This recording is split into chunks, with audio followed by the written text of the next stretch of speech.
ছুটকি ছুটকি কইতাছি মানা বালা একটু দোকানে যা বাইরে দিয়ে ঠাডা পুরা রইতের মধ্যে ঘরে হলুদ নাই কাঁচামরিচ নাই পেঁয়াজ লাগে এই ছাড়া সিদ্ধ করা সম্ভব নেই আর তো তুমি সকালে কইলা না এখন আমারই রোজটার মধ্যে যা মা যা তোরে আমি এলি কই তো লতে করতে কবে সে আদর করি আচ্ছা যাইতাছি নেতে হাড়া ধর ঠিক আছে আমি যাইতাছি তোরে লতিকা কইতাছি মারে একটু বাতে হেল্প কর পারতাম না ব্যাং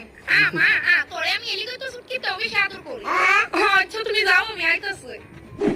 আঙ্কেল কইতাছে হলুদ আর কাঁচামরিচ দিও তো আচ্ছা তো এই হইছে তোমার হলুদ আর কি কইলা দিতে আর কাঁচামরিচ এই লো কাঁচামরিচ তোমার এনে হইছে 10 টাকা আরে ভাজানি আরেকটা দিতা কইছিল হ্যাঁ পিয়াজ এতলা জিনিস হাতে করে নিতে পারতেন একটা ব্যাগই দিয়ে দে এই যে এই হলো তোমার পেঁয়াজ তো এনে হইছে তোমার 15 টাকা কিটা এর 15 টাকা ওই আমার সামনে আরেকবার হিসাব করেছে আরে বোনা এই যে কাঁচামরিচটা এটা হচ্ছে 60 টাকা আর এই হলুদটা হইছে 3 টাকা আর পেঁয়াজ আরে পেঁয়াজের হিসাবটা তো ভুল করলাম পেঁয়াজটা ওজন অনুযায়ী 10 টাকা এটা তো তোমার এনে 15 টাকা না